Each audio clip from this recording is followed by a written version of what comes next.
Buenos días, estimados estudiantes. Vamos a empezar nuestra clase del día de hoy. Espero que ustedes y sus familias estén todos bien. Voy a compartirles mi pantalla y por favor me confirma si están escuchando. Buenos días, sí, señor. Listo, muchas gracias. Entonces, en este momento deben estar viendo mi pantalla. Por favor me confirman eso también.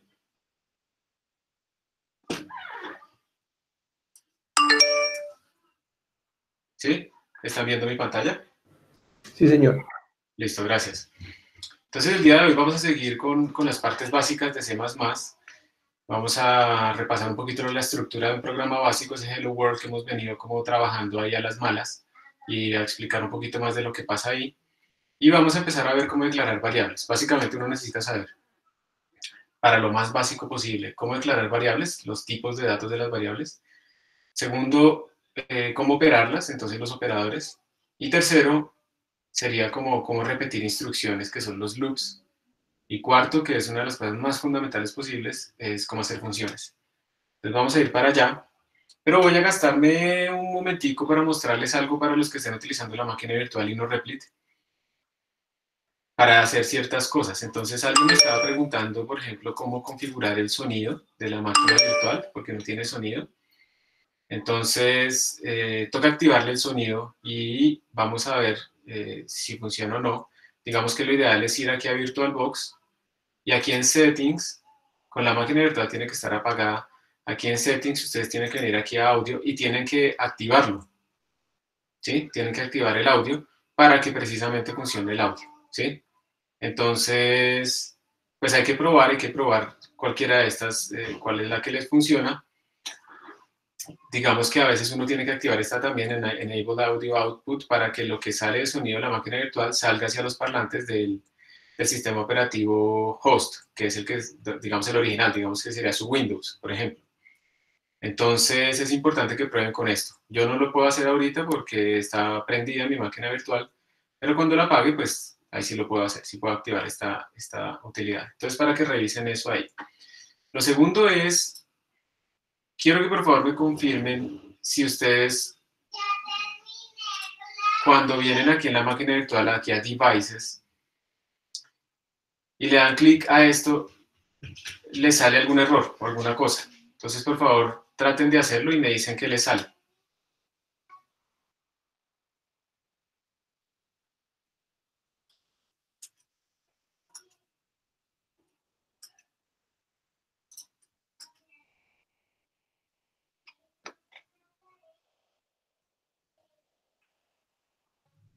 ¿Alguien ya lo hizo? Sí, sí, eso no es problema.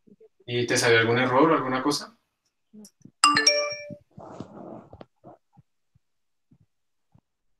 O puedes compartir tu pantalla si es posible para poder ver, por favor. Espérame, me conecto desde la VirtualBox porque es que me tocó en el celular por lo que te dije del audio. No, no funciona. Ah, ok, ok, ok. Y cuando le pusiste eso, ¿qué te salió? No, pues ya, bueno, la apagué, puse lo del audio, la prendí, pero ya, digamos, antes me cargaba YouTube y ahora ya no me carga. O sea, como que los videos se quedan trabados y ya no suena. No, no te entiendo. ¿Que antes te cargaba qué y ahora no? Antes cargaba YouTube y ahora ya no carga. O sea, como que los videos se quedan trabados, no corren. Y leí lo que tú dijiste después de mirar las otras dos opciones, pero tampoco. Pero estamos hablando del sonido. No, pero yo te estoy, ahorita si quieres miramos el sonido. Pero, mi pregunta es, ¿qué pasa si tú vienes aquí a Devices y le hacen Insert Guest Additions? Ah, te ayuda. Espérame, ya te comparto la pantalla. Ah, listo, perfecto, gracias. Y ahí podemos mirar también el sonido.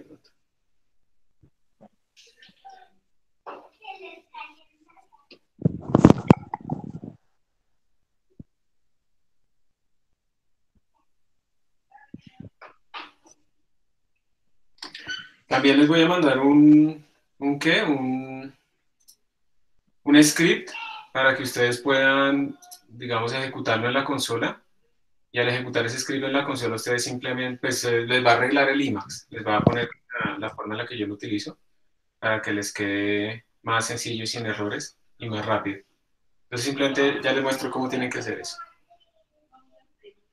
Voy a dejar de presentar para que tú nos compartas tu pantalla. ¿Listo, Angie? No sé si ahí ya lo estoy haciendo. Espera que no te escucho nada. Perdón. No sé si ahí ya lo estoy haciendo, No, ¿no? yo no veo tu pantalla. Voy a quitar la mía. Ok. Tienes que ir abajo a la derecha en Hangouts Meet No, y me está diciendo que se produce un error y que no me deja. el navegador te está diciendo eso. Sí, Lo estás tratando de hacer desde donde, desde desde la... la VirtualBox. Es que si utilizo Windows al tiempo de la VirtualBox, el computador se traba. pero tú en dónde estás logueada en este Hangouts Meet, ¿dentro de VirtualBox o dentro de Windows? Estoy en el celular. O sea, ahorita te estoy hablando con el celular. Ok. Bueno, no, entonces nos toca mirarlo después, porque es Vale. como más fino ese detalle, entonces si quieres después miramos ese error que te está saliendo. Vale, profe, gracias. Listo. ¿Alguna otra persona me puede decir qué le sale cuando viene aquí a dispositivos y le da insertar guest addition CD image?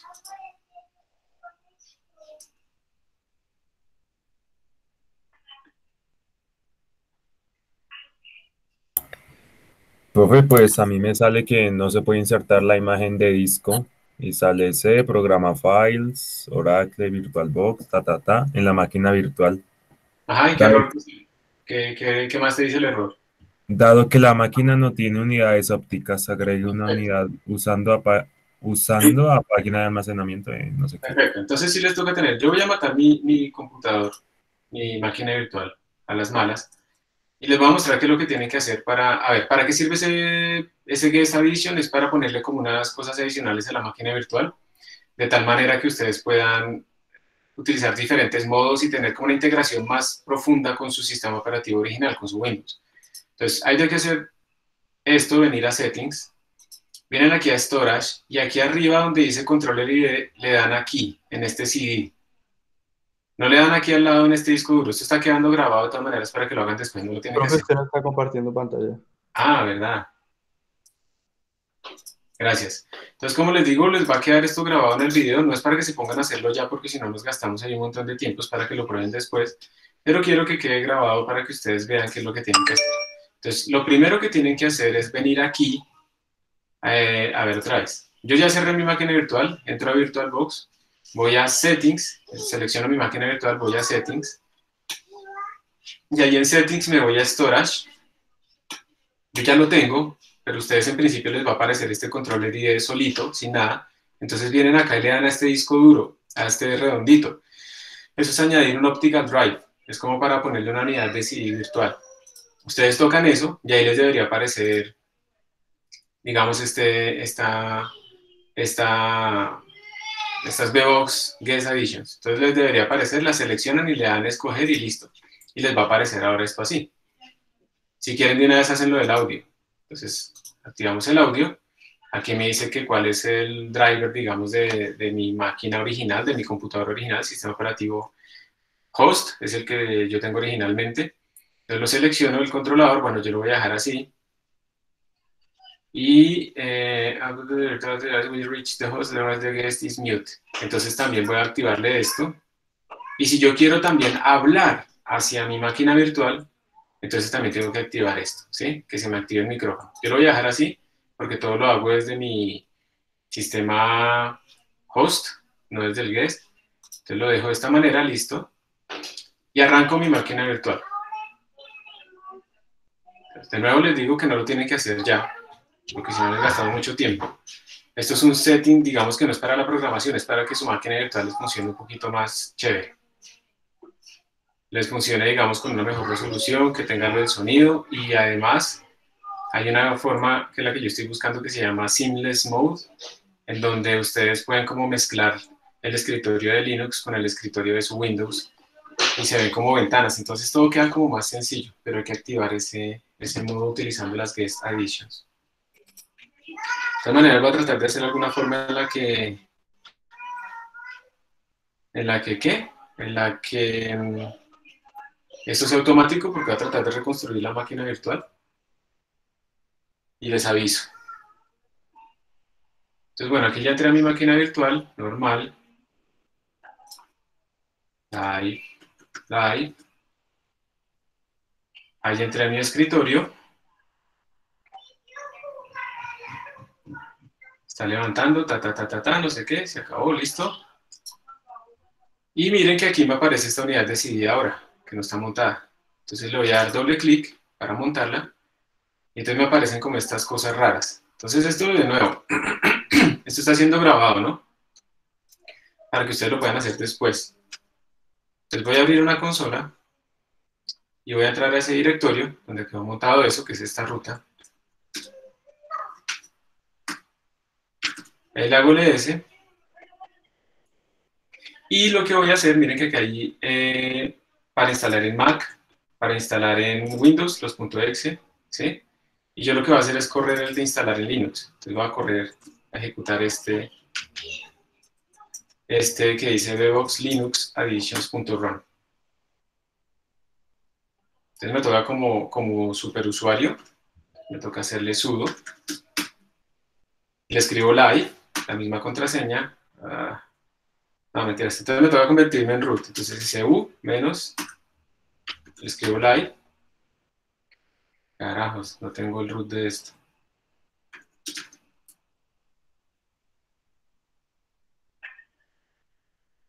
¿Cómo me convierto en root sin saber el root?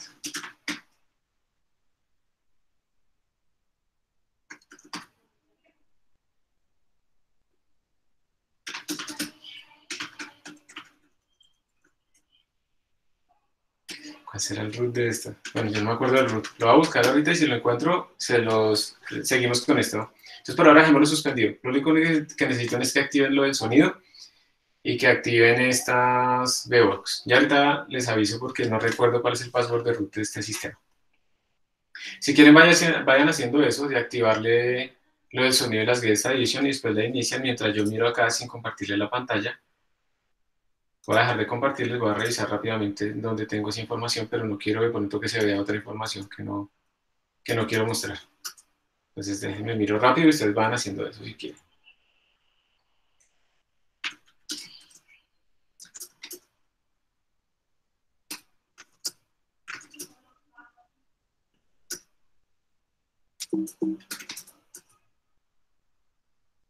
¿Dónde está eso?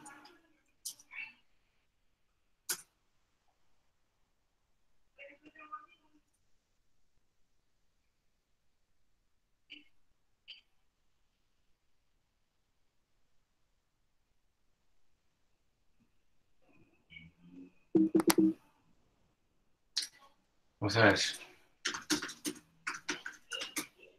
Ah, sí, listo.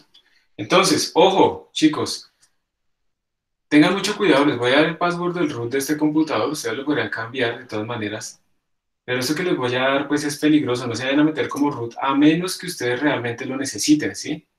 Entonces, por favor, tengan mucho cuidado porque cuando ustedes son root se pueden tirar absolutamente todo. El password de root de esta máquina virtual simplemente es Vagrant, así como dice acá, Vagrant.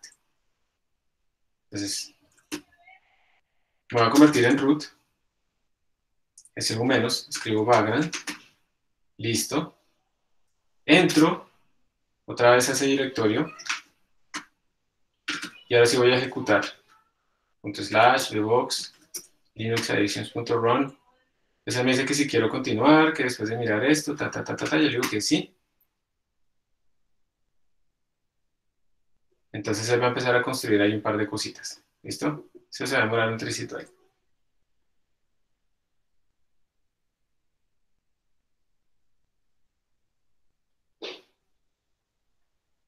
Él ahora está creando unos módulos para el kernel. Y vamos a ver si al final esto funciona por lo que estoy pensando y si no, simplemente borramos esta parte del video y lo ignoramos. Entonces, bueno, ahí se va a demorar un poquito, lo voy a dejar ahí corriendo. De la misma manera les quiero mostrar, y ahorita les voy a mandar a ustedes un script.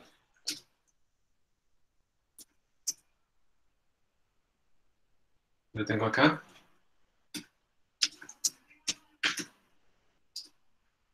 configurations, les voy a mandar un script que es uno que se llama install and setup Doom Emacs.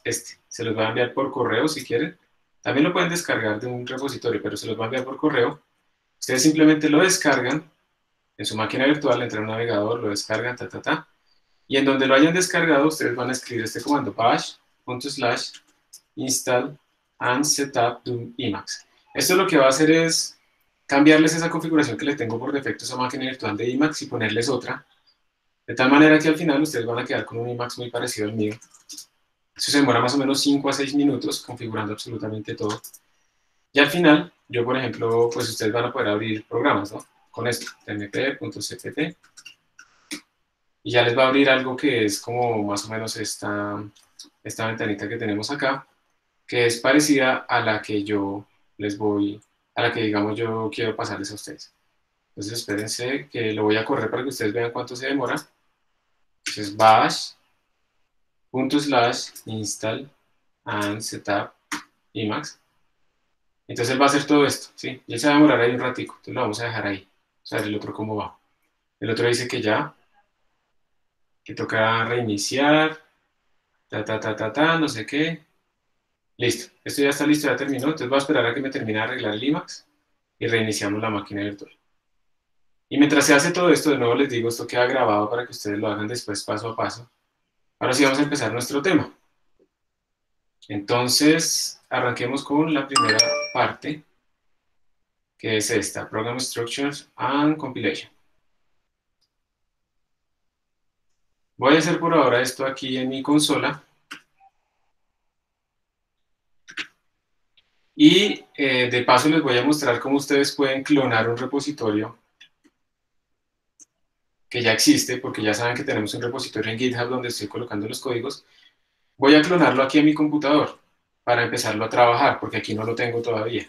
Entonces la forma en que uno clona un repositorio es escribir simplemente git clone y uno le da la dirección del repositorio, https, yo ya me la sé obviamente, y lo va a dar 1 y nuestro repositorio se llama 2020-2 pro. De esta manera yo estoy, ojo, esto no es un pull, esto es más que un pull, esto es traer completamente ese repositorio con todo lo que tenga actualmente para yo dejarlo aquí listo para trabajar. Entonces él está clonándolo, ya lo clonó, y si yo me doy cuenta, ahora se me creó la carpeta de mi repositorio. Y si yo entro dentro de esta carpeta, ya estoy dentro de mi repositorio. Entonces ahí están los datos que habíamos hecho la vez pasada. Y esto ya queda como lo cloné, esto ya dejó configurado el remoto, ya dejó configurado absolutamente todo. Entonces yo ya puedo empezar a hacer cambios acá y enviarlos a mi repositorio en GitHub. Entonces es una manera rápida, digamos, de empezar a trabajar en un repositorio. Entonces voy a crear una carpeta para el día de hoy. 0902 es hoy. Sí. Yo se va a llamar variables. Y voy a entrar ahí, en variables. Y no tengo nada, ¿no? Entonces voy a empezar a trabajar hoy con lo de variables, ya lo tengo listo. Y sigamos con la presentación. Entonces, vamos a repasar un par de cosas de la estructura y la compilación de nuestros programas, ¿sí? Entonces nosotros tenemos este programita de ejemplo. Tenemos... ¿Alguien recuerda qué significaban estas dos barras? Estos dos slash. Para hacer comentarios. Comentario de una línea. Perfecto. Comentarios de una sola línea. Sí, señores. Muy bien. Comentarios de una sola línea. Entonces esto es para que uno pueda entender qué es lo que está haciendo. O sea, obviamente esos programas son tan sencillos que uno no lo necesita, pero esto es para eso, para poder entender qué es lo que uno está haciendo, poner una nota, decir qué es lo que hace este programa, o qué necesita para poderse ser usado, qué significan los argumentos, etcétera, etcétera. Vamos entre todos repasando. ¿Alguien recuerda qué significa lo del include IOStream? ¿Para qué hace uno eso? Para adjuntar una librería, para que llame una librería. Perfecto. Y entonces así uno le está diciendo que coja todo lo que encuentra en IOStream, que es de la librería estándar, y lo meta en el código. Nosotros ya hicimos el ejercicio de ver nuestro código, qué tan grande se vuelve cuando uno hace esto, o no lo hemos hecho. ¿No les he mostrado? Creo que no, profe. No, ¿cierto? Listo, ahorita les muestro. Entonces esto es include, eso es para como ir incluyendo las librerías, ojalá estándar, que uno necesita. Y si uno quiere, por ejemplo, la parte matemática, pues incluye otra como include CMAT, y poco a poco vamos a ir aprendiendo varias porque la librería estándar es supremamente gigantesca. Vamos a mirar aquí en CPP Reference. CPP Reference. Este es como el sitio donde uno tiene que ir para ver la librería estándar de C++. Y ustedes van a ver que esa librería estándar es gigantesca. Mire todo lo que tiene la librería estándar, ¿sí? Todo esto es lo que ustedes pueden incluir en su librería estándar, entonces es realmente gigantesca. Y pues no tiene sentido incluir absolutamente todo, uno va incluyendo solamente lo que necesita. ¿Listo? Entonces poco a poco también vamos a aprender pedacitos de esta librería. No podemos aprenderla toda, no podemos ver toda la programación en C++, pero sí vamos a incluir algunas cosas de vez en cuando. Entonces, muy bien. Estamos aquí haciendo otro comentario. Ustedes hasta ahora habían visto el main void, pero aquí no había nada, ¿sí? Entre los paréntesis del main, ¿cierto? Habíamos visto solo el void. Cuando uno le pone estos dos argumentos, los quiero mostrar de una vez. Estos dos argumentos lo que están haciendo es permitir que cuando uno ejecute el programa le ponga argumentos en la línea de comandos, como números que él pueda leer desde la línea de comandos. Ya les voy a mostrar un ejemplo. Entonces, si uno no quiere que lea la línea de comandos nada, uno le pone void. Pero si uno quiere que lea de la línea de comandos que lea cosas, uno le pone estas dos y ya vamos a ver los significados de eso. Luego abrimos los corchetes. Recordemos que los corchetes son los bloques de código que asociamos a cada parte que queremos asociar. Y adentro escribimos nuestras instrucciones. Por ejemplo, aquí estoy declarando una variable de tipo entero que vale 20. ¿Sí? Entonces la estoy declarando. Declarar quiere decir int a. Declarar quiere decir que estoy diciéndole a mi compilador, quiero una variable de tipo entero, o sea, reserve la memoria para una variable de tipo entero, la voy a llamar a. Esto es la declaración, pero si además le pongo un valor, también la estoy inicializando, también le estoy diciendo que quiero que guarde dentro de la casillita donde va a estar mi variable a. Entonces el compilador lo que hace es reservar un pedazo de la memoria que va a estar en la RAM, y ese pedacito es suficiente para que quepa un int, y ahí dentro de ese pedacito de memoria va a guardar el número 20. Eso es lo que estamos diciendo que haga en esta zona. Entonces tenemos declaración y tenemos inicialización. Normalmente uno a veces ve que la gente solo declara pero no inicializa. Ustedes acostúmbrense siempre, buena práctica de programación, a siempre inicializar las cosas. Y bueno, al final, como esto es una función, porque una función básicamente lo que hace es llamarse de alguna manera, recibir ciertas cosas y retornar algo, esta función main siempre tiene que existir. Y como está retorno un entero, pues retornamos un 0. La función main es la única que siempre debe existir en un programa que uno quiere que sea un ejecutable. Y esa función retorna al sistema operativo. Entonces, cuando uno retorna un 0, por convención, uno está diciendo que no hubo errores, que hubo 0 errores. Si uno retorna algo diferente de 0, pues uno entiende que es que hubo errores, y pues hay toda una librería para tratar de clasificar los errores que puedan ocurrir. Entonces, todo eso es lo que está pasando aquí en este código, ¿sí? Todo ese montón de cosas.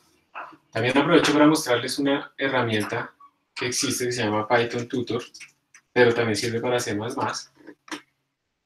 ustedes pueden visualizar la ejecución de sus códigos. Es como un debugger, pero es más amigable, me parece a mí. Entonces, este es el Python Tutor para C++.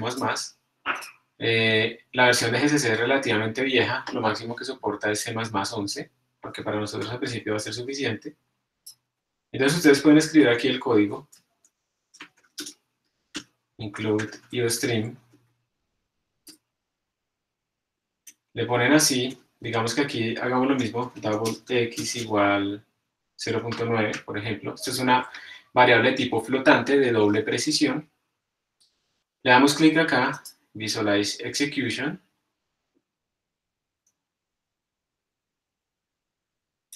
Y miren que entonces lo que va a hacer el Python Tutor, voy a agrandar un poquito más esto, es mostrarles a ustedes su código acá e irles mostrando aquí la ejecución. Después vamos a hablar de qué es el stack, qué es el heap y todas esas cosas. Y ustedes pueden ir paso a paso. Entonces miren que cuando llegan aquí al inicio, él para ahí, él les muestra que estamos dentro de la función main, que hemos declarado una variable double, aquí dice double, de llamada x, pero no tiene nada todavía porque él no ha ejecutado esta línea. Entonces él simplemente reservó la memoria que se necesitaba para esa variable, pero todavía no la ha inicializado. Entonces le damos next.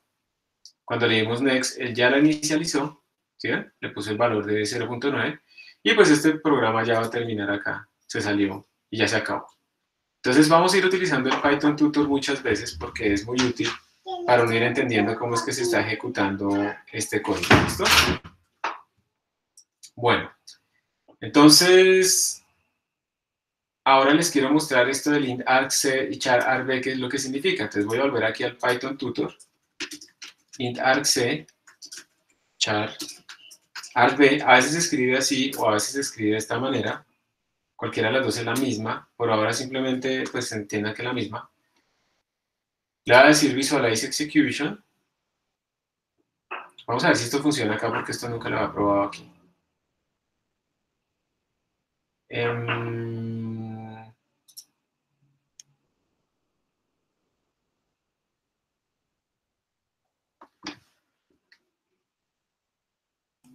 Hola, profe, ¿podrías ponerlo un poquito más grande? Sí. ¿Ahí? Ahí está, perfecto. Gracias, profe.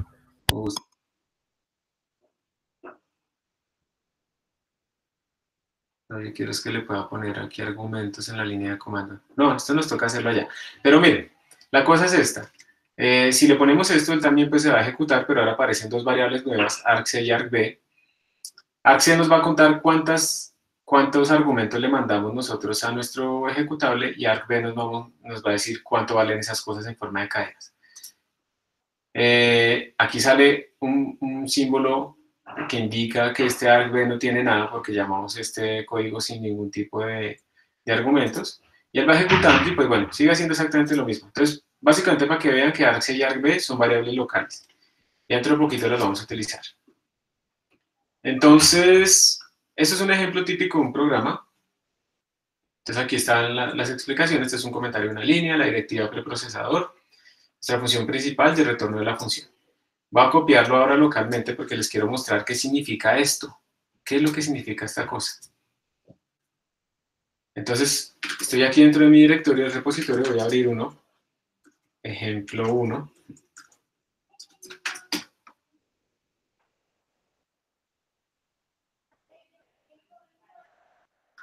Y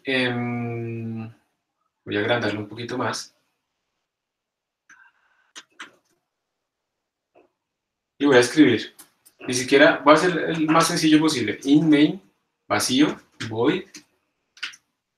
Y le ponemos esto y retornamos 0. Este es el programa más sencillo posible. ¿Listo? Este no hace nada. Y después esto debe compilar sin problema. Ahí compiló, ahí apareció nuestro ejecutable. Lo ejecutamos y no hace nada. Entonces, miren, les voy a mostrar qué pasa cuando ustedes le hacen include iostream. Para ver cuál es el efecto de esto, uno le puede decir al compilador que no compile, que no crea el ejecutable, sino que solamente haga las directivas de preprocesador, o sea, solamente haga estas cosas que empiezan con numeral. Paren un momento y miren, no lo hagan ustedes. Miren lo que yo voy a hacer. Le puse un "-e", acá. Le puse un "-e" a la ejecución de la compilación y él me va a botar un montón de cosas hacia la pantalla. Voy a pausar esto un momento con un visualizador, ¿sí?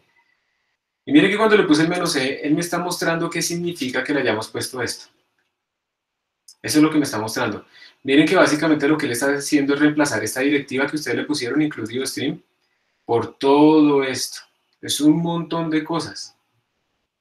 Este es su nuevo código. Realmente esto es lo que va a compilar su compilador, ¿sí? Entonces, cada directiva de preprocesador lo que hace es meter un montón de información en su código, como pueden ver ustedes ahí. Es gigantesco. ¿Listo? Y solamente la última parte, les voy a mostrar.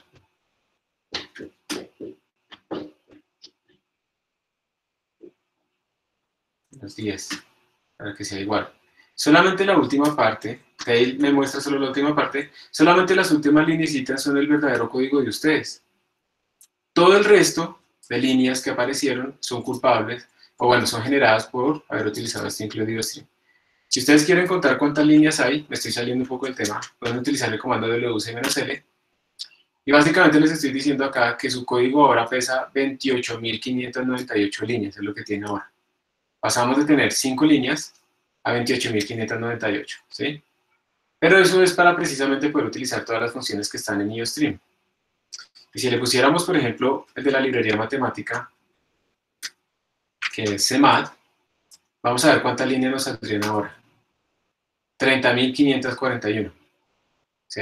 Entonces, ese es el efecto de cada una de estas directivas de preprocesador. Incluir todas las declaraciones que estén dentro de esas librerías para que las podamos usar. Pero eso implica que nuestro código pues cada vez va creciendo más y más y más. Y por esa razón uno no debería como incluir arbitrariamente cosas, solamente lo que necesita.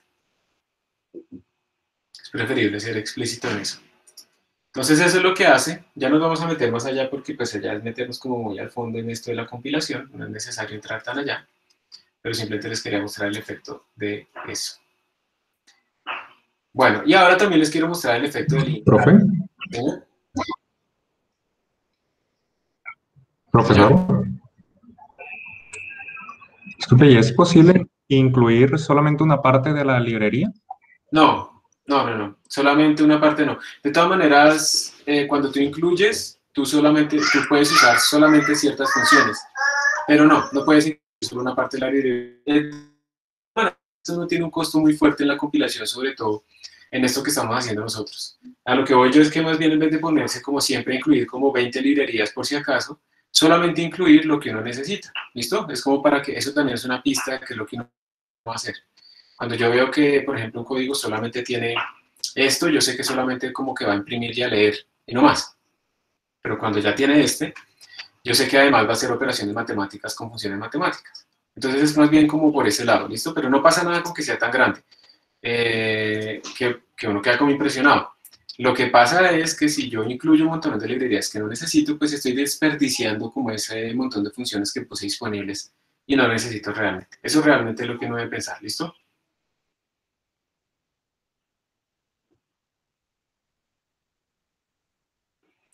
Entonces ahora les voy a mostrar cuál es el efecto de ponerle aquí el int argc y el char argb. Si yo pongo aquí int argc, char argb,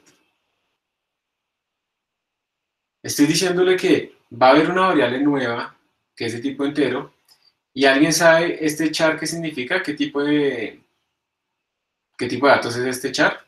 No tiene que saberlo, pero si alguien sabe. Es un carácter, es un arreglo de arreglos de caracteres, es un arreglo de... Muy bien, sí. O sea, entonces char quiere decir que es un carácter, imagínense una letra, A, B, C, D o algo así.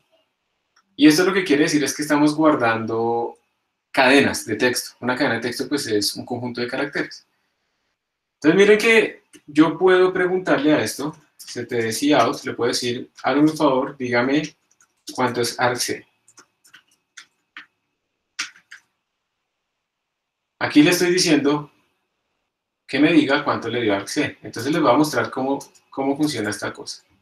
Voy acá, voy a compilar. Recuerden que yo compilo así en mi computador, pero es porque yo estoy en un Mac, pero ustedes no tienen que ponerle el -10, ustedes simplemente compilan así. ¿Okay? Yo le voy a poner -10 para que todos compilemos con el mismo ejecutable, con el mismo compilador, GNU. Entonces ya compilé, lo voy a ejecutar, y él me dice que argc es 1. Pero miren que si ahora yo le pongo al frente de argc un 10, me dice que argc es 2. Y si le pongo aquí -0.9, me dice que argc es 3. Entonces, ¿ustedes qué creen que está haciendo argc? ¿Qué será lo que está contando argc a partir de esto?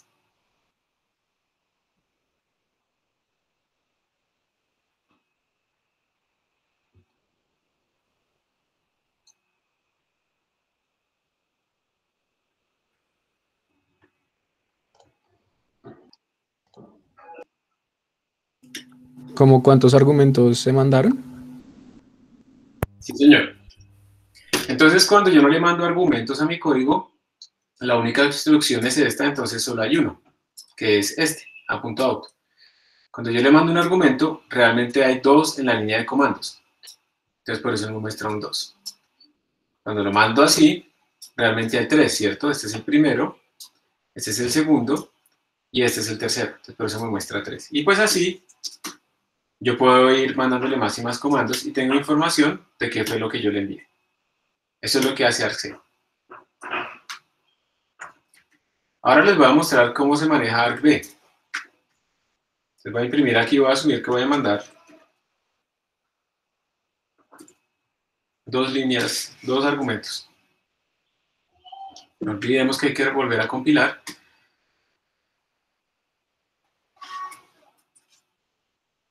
Entonces, si yo lo llamo así, lo que estoy diciendo es que él me va a contar cuántos argumentos hay, y él me va a guardar el primer argumento, y él me va a guardar el segundo argumento. Simplemente es eso.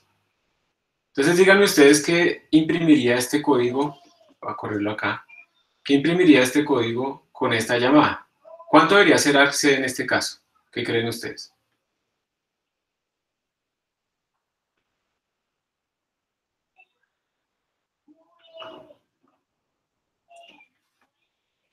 ¿2? 2. Argc vale 2. Entonces esto nos va a imprimir un 2. Muy bien. ¿Qué debería imprimir acá si esto es el primer argumento que se escribe en la línea de comandos? ¿Qué debería salir en esta línea?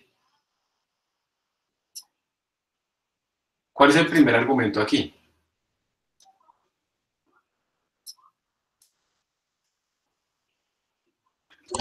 Es el a.out. Muy bien, sí, él imprime a.out como una cadena de texto. ¿Y cuál es el segundo argumento que se escribió? Pues el número 10, y él nos va a imprimir el número 10 como una cadena de texto. Démosle enter a ver si es verdad. Ahí está, miren. argc vale 2, primer argumento es a.out y el segundo argumento es 10. Entonces, de esta manera yo puedo leer argumentos desde la línea de comandos. Si yo le pongo aquí un 20, ¿qué va a cambiar en la ejecución? Cuéntenme qué va a ser diferente y qué va a ser igual.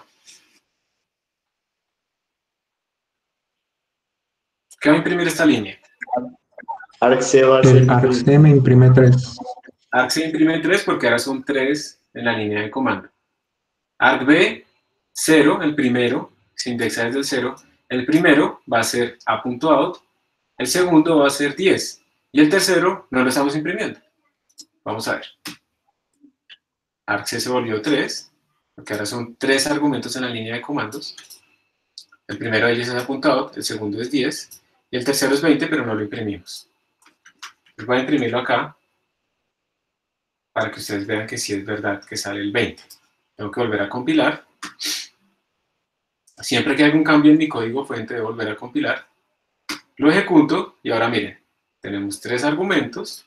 El primero es a.out, el nombre del ejecutable, el segundo es 10, el tercero es 20. ¿Qué pasará si yo hago esto? Si lo ejecuto solo con 2, ¿qué cambiará? Cuéntenme, a ver, ¿qué saldrá de esta línea? 2. 2, muy bien, Allí son 2. son solo 2. ¿Qué sale de esta línea? A.out. A.out. Perfecto. ¿Qué sale de esta línea? El 10. 10. Sale el 10. Nada. Nada, no podría imprimir porque eso no existe, nos va a salir un error. Estamos tratando de acceder a la memoria que no existe. Entonces, prepárense para ver su primer error. Ah, no, he compilado, ¿no? Ya estaba compilado. Ay, no puede ser. No le salió error, no imprimió nada, pero esto debería botar un error. A mí no me gusta cuando pasa esto porque yo prefiero que salgan errores. Pero esto es un error, él no puede acceder acá. ¿Sí? Él no puede acceder acá, y entonces esto, pues digamos, no existe. Yo la verdad creo que como esto es un error en mi programación, aquí en la ejecución me debería salir un error. Déjenme probar una cosa.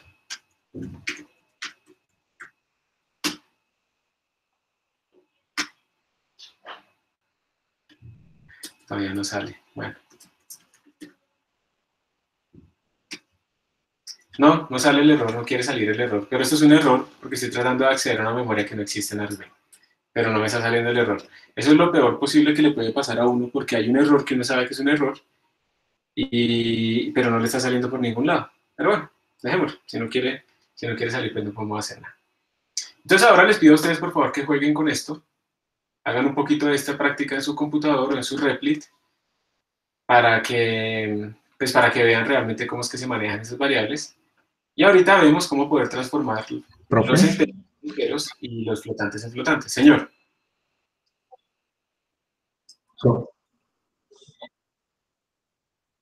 ¿ARC-C y ARC-B son nombres cualquiera o ya están así definidos? Esos nombres pueden ser cualquier nombre porque son variables que son como locales, pero por defecto, digamos, se estableció en para la gente que todos usemos como estos nombres estándar, ¿sí? Entonces esto es como argument counter y arguments variables o algo así, o values más bien, argument values. Entonces digamos que se volvió estándar y pues si uno le cambia a eso el nombre, pues funciona, pero sus códigos van a implicar que otras personas se demoren un poquito en entenderlos.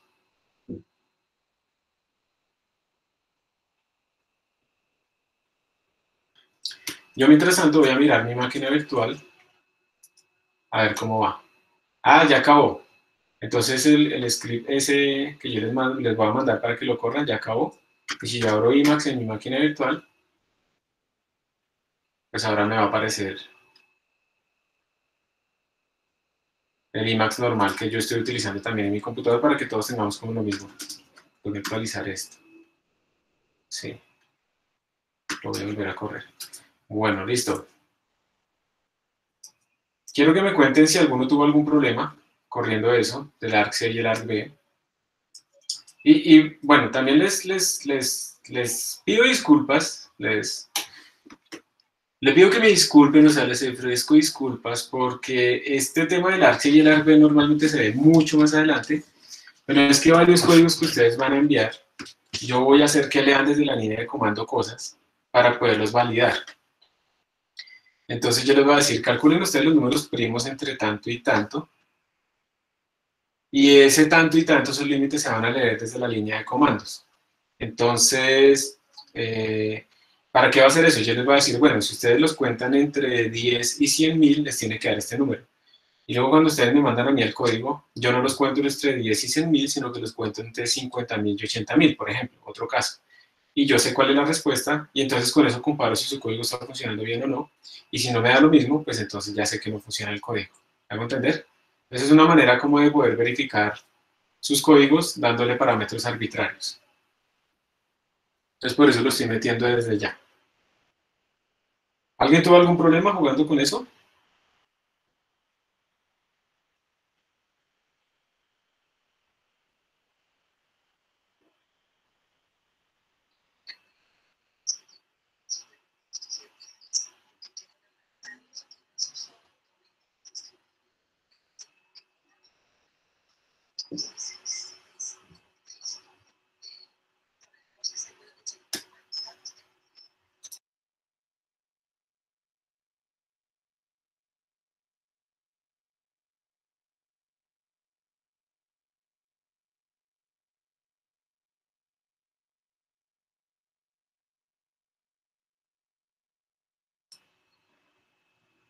Entonces, chicos, ¿sigo?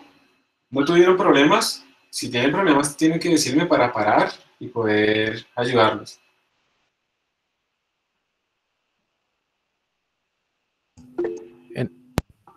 Hay una pregunta en el chat, gracias. Alejandro pregunta, profe, la primera entrada a la línea de comando siempre cuenta el número de argumentos que se pasaron. La primera entrada a la línea de comando siempre cuenta el número de argumentos que se pasaron. Es que no entiendo bien tu pregunta. ¿Quieres decir si el ARC-C siempre cuenta el número de argumentos? ¿Es lo que dices? Alejandro. O sea, que si esto siempre cuenta el número de argumentos, ¿sí? ¿O no es eso?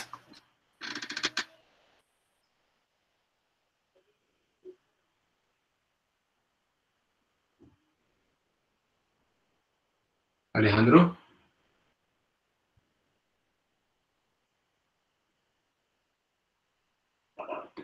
Bueno, no sé, supongo que si tu pregunta es esta, que si esta primera parte siempre cuenta el número de argumentos, la respuesta es sí. Siempre esta parte está diseñada, por eso es un entero, para contar el número de argumentos. Por ejemplo, Esa segunda parte es para guardar los valores de esos argumentos. ¿Listo? Entonces, siempre ARC-C cuenta el número de argumentos. Sí. Espero que eso responda a tu pregunta. ¿Alguien más tiene alguna otra pregunta ahí? ¿O tuvieron algún problema?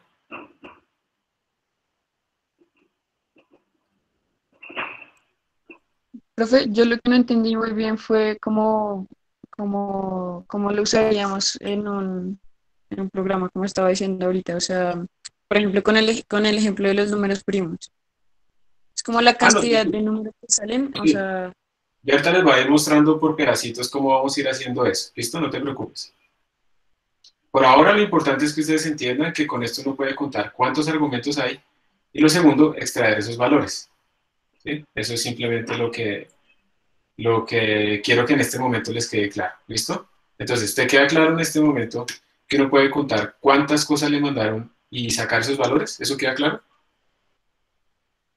sí, sí, sí, sí. Sí.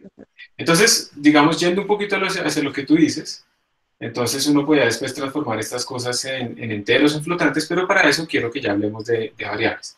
Entonces ya ahorita vamos allá y ya vamos a entender cómo queda parametrizado nuestro código entonces completamente. Esta vaina...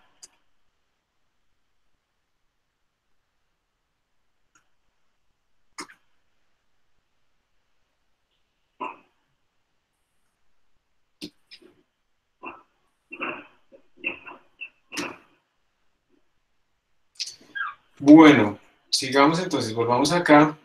Esto ya lo entendimos. Hay una cosa, yo actualicé esta presentación rápidamente para esta clase, porque yo antes utilizaba este ejemplo, pero les pido por favor, miren que aquí no está el using namespace, no sé qué cosas, les pido por favor que no hagan esto. Esto lo que está haciendo, ustedes ya saben que IOStream nos va a incluir como 28.000 líneas dentro de nuestro código, y esto lo que está haciendo es decir, y de todas esas 28.000 líneas, digamos que hayan ahí 10.000 funciones disponibles, bueno, no es tanto, pero digamos, quiero que me añada, o bueno, 1.000 funciones, quiero que me las ponga todas disponibles en mi programa, siendo que uno solo va a utilizar una parte muy pequeña. Uno, por ejemplo, va a utilizar es el IOStream, entonces vamos a utilizar solamente el que se me hizo. El cout, por ejemplo, solamente vamos a utilizar cout, o solamente vamos a utilizar inline, entonces no vamos a utilizar todo ese montón de cosas que están ahí. Y cuando uno hace esto de using namespace std, está poniendo disponible absolutamente todo, arriesgándose también a que los nombres de las funciones que están aquí dentro de IOStream coincidan de pronto con alguna función o alguna variable que uno haga en su propio programa, y entonces tengamos un problema de colisión de nombres. Entonces, por esa razón, no es buena costumbre hacer esto. Todos los tutoriales que ustedes vean que les digan que hagan esto, ya sospechen de esos tutoriales. Eso no es una buena práctica de programación, ya es sospechoso. Entonces les pido por favor que ustedes no lo hagan. Ahorita ustedes dirán, ay, pero qué mamera estar escribiendo std cout. Sí, eso es una mamera, pero al final va a tener réditos en cuanto a que ustedes cuando aprenden a utilizar espacios de nombres y cosas de esas, van a entender mejor por qué eso es útil y van a estar siguiendo las buenas costumbres desde chiquitos. No es que se van a mal acostumbrar ahorita haciendo este using namespace y luego se van a volver buenos, ¿sí? No, eso toca hacerlo desde ya. Entonces, por favor, no hagan eso. Miren que aquí en los códigos que yo estoy haciendo nunca utilizo esa vaina, y si necesito cout o algo así, lo utilizo explícitamente. std cout, std inline, porque aquí estoy diciendo que cout es una función o una variable, lo que sea, que pertenece al estándar de nombres. Al espacio de nombres estándar. Entonces, por favor, no hacer esto, ¿listo? No hagan eso. Eso es un repaso de la compilación. Esto ya nosotros lo hemos hecho varias veces. Y esto es una forma en la que ustedes pueden, por ejemplo, hacer el ejercicio de leer su nombre completo. Entonces, aquí, bueno, aquí estamos utilizando indarse char arb, pero miren que aquí nunca la llamamos, no nos interesó. Y aquí lo que quiero es que hagamos este ejercicio para que ustedes vean cómo puede leer uno completamente el nombre desde la línea de comandos. Entonces les pido por favor que escriban este código y lo ejecuten y escriban su nombre completo incluso con espacios para ver qué les sale. Y yo no lo estoy imprimiendo, qué burro. Entonces por favor escriban este código y lo vamos a utilizar. Entonces voy a dejar de guardar esto. Voy a crear otro archivo. Lo voy a llamar lectura entrada estándar. Estándar.cpp.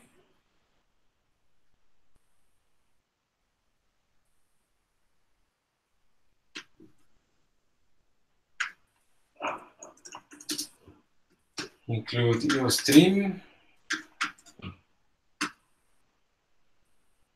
O Vamos a ver qué es lo que dice. Include string. Vamos a utilizar un tipo de datos de variables que son las cadenas. Anteriormente, para los que programaban, digamos, en C, las cadenas eran arreglos con punteros y todas esas vainas, pero ahora en C++ vamos a utilizar string, que es mucho más seguro, mucho menos proclive a que cometamos errores nosotros. Char B.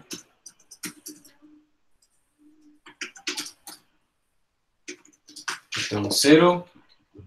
Y aquí nos dice entonces, miren, vamos a declarar una cadena, que es la que va a guardar nuestro nombre completo. Entonces, del estándar de C++, vamos a sacar un tipo de datos llamado cadena. Y esto lo vamos a llamar full name. Luego vamos a imprimir un mensaje. Escribe tu nombre, por favor. Entonces, del espacio nombres estándar, vamos a utilizar cout. Y vamos a escribir un mensaje. Le vamos a decir, hola, escribe tu nombre. Por favor, ¿no? Siempre hay que pedir la palabra mágica, como le digo a mi niño. ¿Alguien sabe qué significa este /n aquí al final? ¿Que salta la línea? Que crea una nueva línea. ¿Verdad? Crea una nueva línea, muy bien. Entonces esto es para que simplemente le dé como un enter, como una nueva línea. Y ahora lo vamos a leer completo. Entonces para eso vamos a utilizar otra función de la librería estándar llamada getLine. Y a getLine le vamos a escribir de dónde queremos leer. Entonces esto lo vamos a leer de la entrada estándar que se llama cin. De la misma manera que cout es para salida, el out. Cin es para la entrada. Entonces esto es desde la consola. Y le vamos a decir que todo lo que lea lo guarde en full name. Y luego pues sería ideal escribir como un saludo, ¿no? Hola. Y aquí ponemos full name. Entonces, como se pueden dar cuenta, también puedo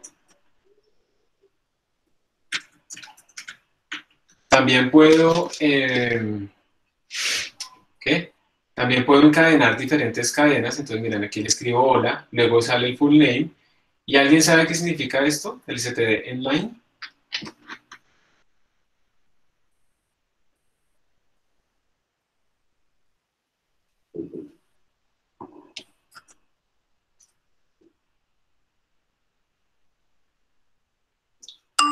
Entonces, el std inline es muy parecido a este /n. ¿Sí? Es muy parecido al /n.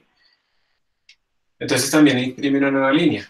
La diferencia es que el /n no vacía el buffer, o sea, permite que se van guardando estas cadenas hasta que les imprime todas al tiempo. El endline sí lo vacía. Después veremos la diferencia. Pero ahora ustedes pueden utilizar cualquiera de las dos. /n o endline, el que ustedes quieran.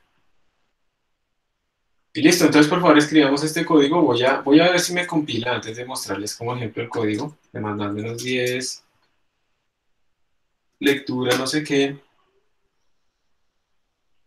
Voy a ejecutarlo. Y él me dice, hola, escribe tu nombre. Entonces yo le escribo William. Me dice, hola, William. Si lo vuelvo a ejecutar, escribo William Oquendo. Y me dice, hola, William Oquendo. Entonces lo lee completo. Entonces ustedes escríbanlo y compílenlo y ejecútenlo, por favor.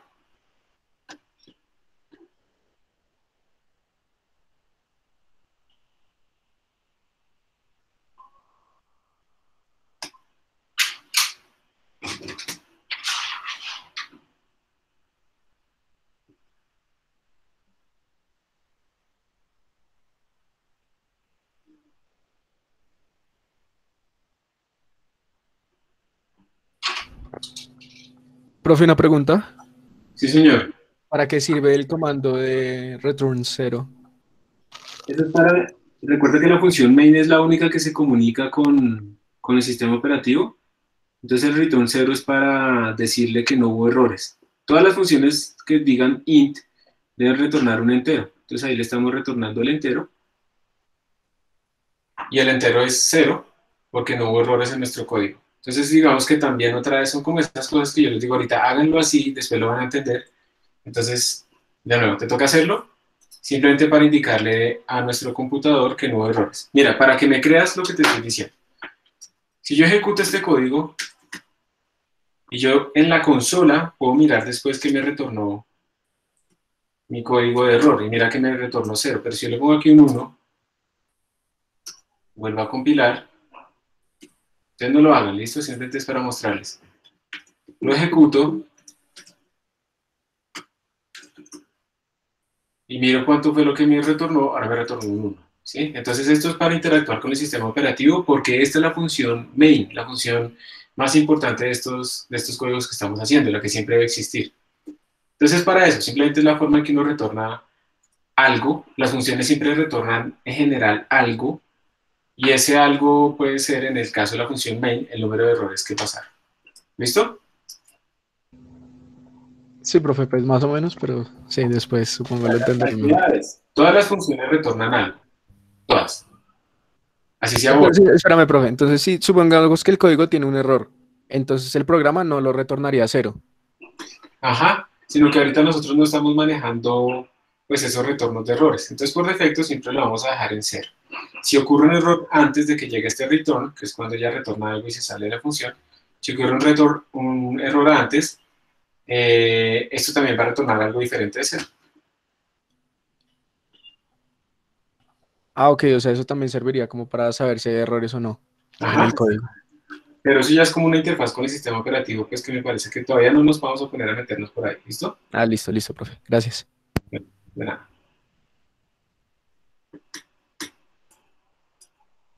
Entonces, ¿quién no ha escrito este código todavía o ha jugado con ese código para ver cómo les da, para esperarlos?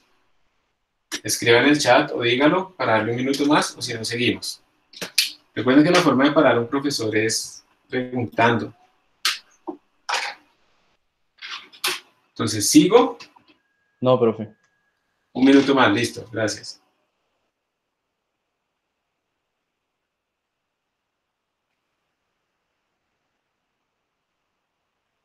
Profe, yo tengo una pregunta. Es que no entiendo bien cuál es la función del getLine. Yo pondría, o sea, como que intuitivamente pondrías como este CIN, ¿no? Perfecto. Pero no entiendo. Te lo voy a mostrar con diferencias. Mira. Normalmente lo que uno haría sería esto. std, sí, lo guardamos en full name. Para que tú veas la diferencia te voy a mostrar el ejemplo. Entonces voy a compilar. Lo voy a ejecutar ahora. Le escribo William y funcionó. Lo voy a ejecutar otra vez, pero le escribo William Oquendo y solo me sale el William. Entonces lo que sucede es que el CIN para cuando encuentra un espacio o un tab o una nueva línea. El getLine, en cambio, te trae toda la línea. Ah, ok, listo. Gracias. Perfecto. Con gusto.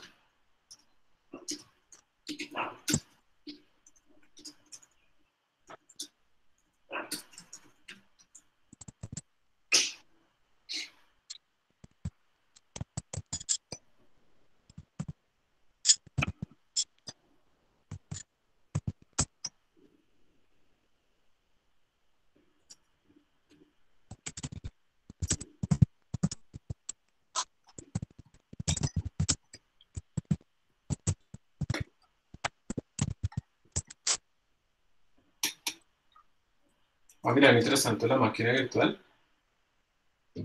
Si yo abro Emacs, ahí está el mismo Emacs que yo tengo, pero ahora en la máquina virtual. Entonces, yo les mando esto por correo.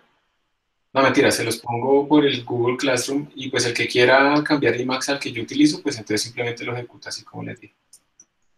Esa ley. Voy a reiniciar mi máquina virtual para ver si funciona lo de las guest additions.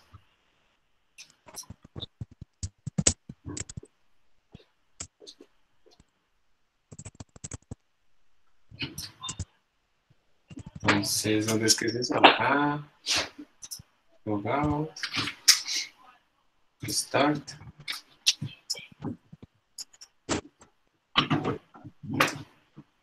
¿Qué cambia en Emacs? El Emacs que yo les había configurado tiene como un errorcito porque no tiene instalado un paquete. Y lo segundo es que esta distribución que yo encontré ahorita me funciona muchísimo más rápido, me gusta más y la puedo dejar configurada y pues todo funciona fácil. Entonces me gusta más esta distribución de Emacs más que la que les puse en la máquina virtual. Y después voy a crear otra vez la máquina virtual utilizando eso, digamos, seteándoles todo bien, pero por ahora si no quieren cambiar su máquina, pues simplemente con correr ese script les va a cambiar el Emacs para que les quede así como el mío. ¿Listo, Jaime? Laura preguntó para qué se usa el string, entonces lo que respondió Esteban está bien, es para manejar texto, para manejar cadenas de texto. Giovanni dice, porque a veces cuando ejecuto Emacs desde la consola se me borra como la cabeza del live Slackware y ya no me deja ejecutar comandos. ¿Cómo así que se te borra la cabeza, como el encabezado en dónde? O sea, bueno, supongo que ya no te deja ejecutar comandos, quieres decir es que la consola Queda inhabilitado, ¿no? queda como inhabilitada. Entonces tienen que hacer lo que les he dicho, que tienen que abrir Emacs como Emacs, nombre, .cpp y ponerle el ampersand, como dice Fabián Esteban. Hay que ponerle el ampersand, ¿sí? Para que el proceso de Emacs quede en el background y ustedes puedan seguir utilizando la consola. Entonces no hay que olvidar el ampersand. Con eso pueden tener abierto y utilizar la consola e Emacs al mismo tiempo.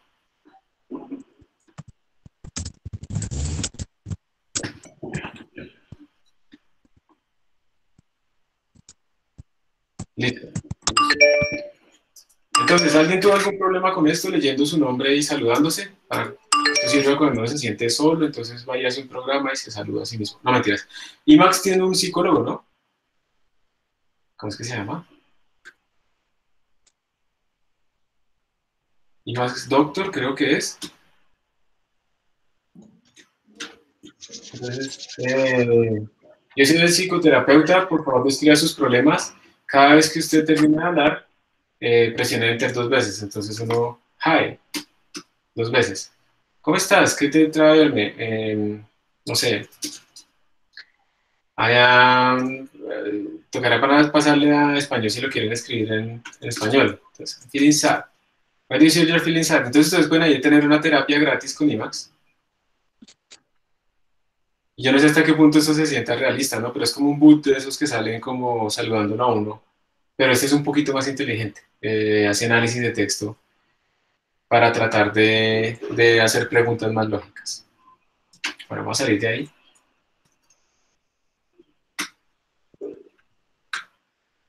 Y volvemos a nuestro código.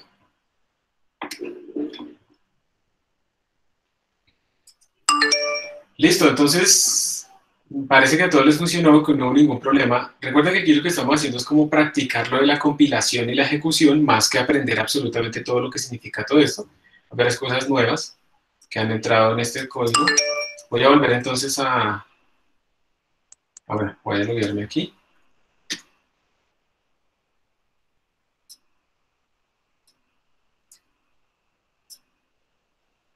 Voy a volver a la presentación.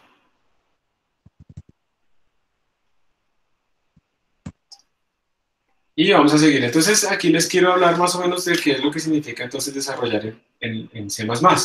Uno edita con un editor, el que ustedes quieran, Visual Studio, Emacs, V, Gianni, CodeBlocks, whatever, no importa, Replit, lo que sea, pero ustedes en un editor guardan su código en el disco duro.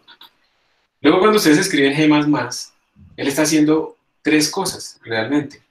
Él está preprocesando, que ya sabemos que es coger todas las cosas que empiezan con numeral y hacer esas instrucciones. Luego él está compilando, que es como convertir esto a un lenguaje de la máquina. Y luego está linkeando, que es cuando se crea el ejecutable. Poco a poco en el curso vamos a ir viendo esos pasos. Ya vimos el primero. Esto, digamos, es con un editor Emacs. Esto es el segundo, GCC-E. GCC es para C. Nosotros seríamos G++. G++ compila y el linker resuelve esto. Después vamos a ver, pero eso es lo que ustedes hacen siempre que están haciendo un programa en C++, y lo más importante que quiero decirles es cada vez que ustedes hagan un cambio, pues tienen que guardar y volver a compilar, ¿sí? Tienen que hacer eso siempre. Si ustedes no hacen eso, pues entonces ustedes están utilizando la versión vieja de su programa, aunque el código fuente haya cambiado. Les recuerdo, si ustedes hacen cambios en el código fuente, les toca volver a compilar. Un error típico es que uno hace cambios en el código fuente y no recompila. Entonces está ejecutando la versión vieja. Y eso pasa mucho, sobre todo cuando uno está muy cansado o muy nervioso. Entonces, siempre que hago un cambio, recompilo, hago un cambio, recompilo. Y así puedo ejecutar, y cuando ejecutamos lo que se hace es leer el programa al disco duro, llevarlo a la memoria RAM y luego empezar a ejecutar en la CPU. ¿Bien? Entonces, yo no me voy a poner a hablar de esto, de esta parte del estándar input, dejémoslo ahí quieto. Quiero mostrarles también que, bueno, este es un código típico en C++, de los que hemos venido haciendo. El espacio no importa, ustedes pueden pegar, quitar estas nuevas líneas y quitar los comentarios. Si esto funciona igual, estos dos códigos funcionan igual. De hecho, ustedes podrían escribirlo así en una sola línea, también. Pueden también separar estas líneas, o sea, ponerle enters a esto, porque lo que importa es el punto y coma al final, él es el que determina el enunciado. Entonces, ustedes ven estos códigos, ¿cuál creen que se ve más fácil? ¿Cuál se puede leer más fácil y cuál podrían ustedes mantener más fácil? Si ustedes lo vieran, de todos estos ejemplos, ¿cuál les parece más fácil a ustedes de leer?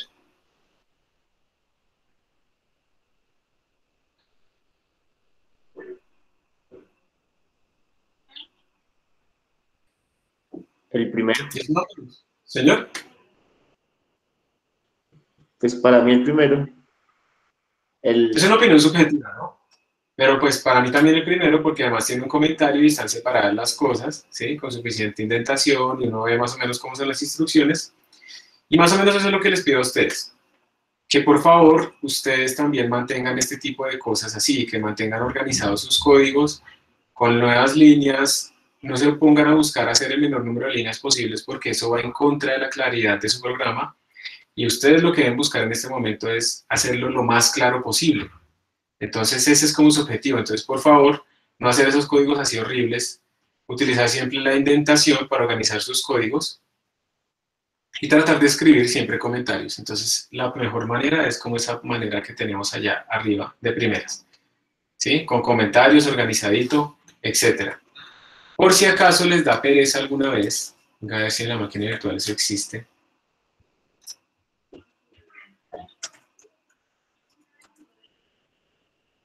Hay una herramienta que se llama Clang Format.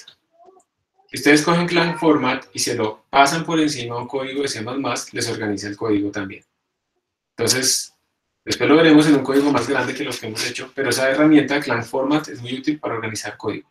Déjenme ver si ahora sí puedo. Miren, como ya le instalé la Guest Additions a mi máquina virtual, pues puedo utilizar diferentes modos. Ustedes han visto esto para verla, ¿no? Entonces puedo hacerlo full screen. Si lo doy acá, entonces él me la va a expandir a full screen y me queda la pantalla pues bien utilizada por todo lado. ¿Listo? Voy a sacarla de full screen. Puedo decirle que lo quiero ver en modo escalado también. Puedo escalar aquí a diferentes resoluciones, 1920, no sé qué, es la que yo tengo, 1920 por 1080, creo que la de mi computador. Ahí está. Entonces miren que me quedó como perfectamente alineada con mi computador, sin hacerla full screen. O incluso, puedo decirle Seamless Mode, que era el que yo estaba buscando. Host Home. Host L, listo. Y en el Seamless Mode, miren que yo ya estoy viendo mis presentaciones en el computador original y solamente las ventanitas que abrí en mi máquina virtual aparecen, pero el fondo de pantalla no. Entonces aquí tengo mi barra de la máquina virtual, pero aquí tengo mis ventanas originales y yo puedo ir rotando como si eso fueran simplemente ventanas normales. Entonces mi máquina virtual queda como unida con mi computador, ¿sí lo ven? Entonces de esa manera se vuelve como, pues también útil para manejar. Entonces, con las Guest Additions uno puede hacer realmente muchísimas cosas útiles para manejar la máquina virtual y por eso les quería mostrar cómo instalarlas. Solamente la instalan una vez, ya no lo tienen que volver a hacer. Bueno, cierro esta presentación, que era como un repaso. Y ahora les quiero mostrar, quiero empezar este tema de variables y constantes. Este tema de variables y constantes es básicamente qué es lo que nosotros podemos utilizar como variables, ¿sí? En nuestros códigos. Esperen un momentico. Sí. Y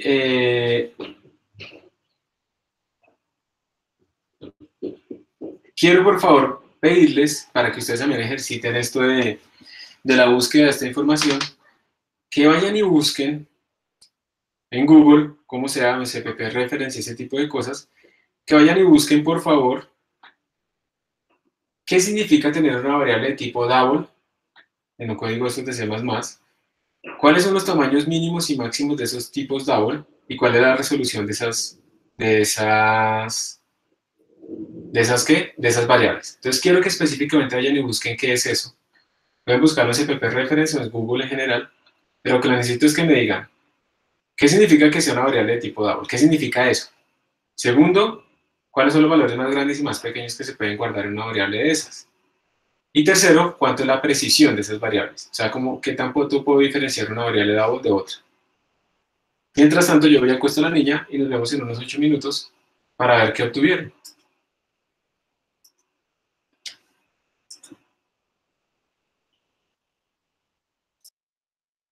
Pueden hablar entre ustedes también.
Listo, ya volví. Entonces antes de seguir voy a guardar estos códigos que hemos hecho en el repositorio, los voy a guardar.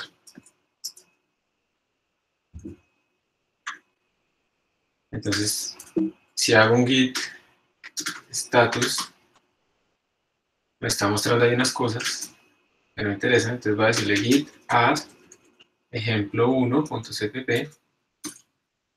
Este fue el ejemplo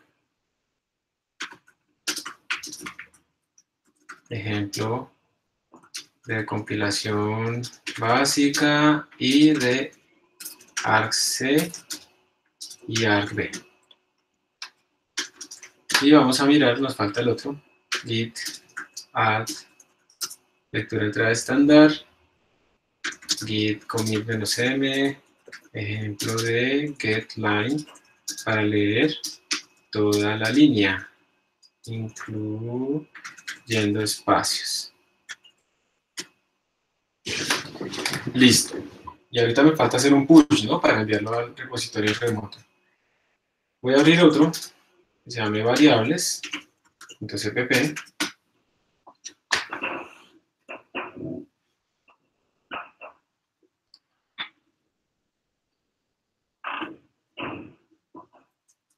Voy a meter la fuente,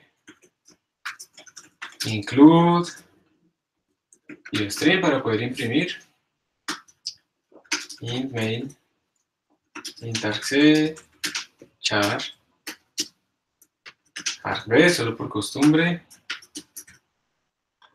return 0, está en nuestra plantilla.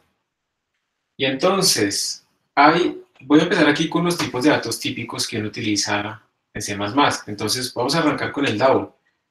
Double x igual a menos 9.86 por 10 a la 3. Esta es una manera de escribirlo. Menos 9.6 por 10 a la 3. O a la 13. ¿Sí? O a la 130. ¿Será que eso se puede? O a la 1300. ¿Sí? Bueno, vamos a ver. Entonces, por 10 a la 3. Cuéntenme ustedes entonces qué encontraron de las variables double. ¿Qué son esas cosas?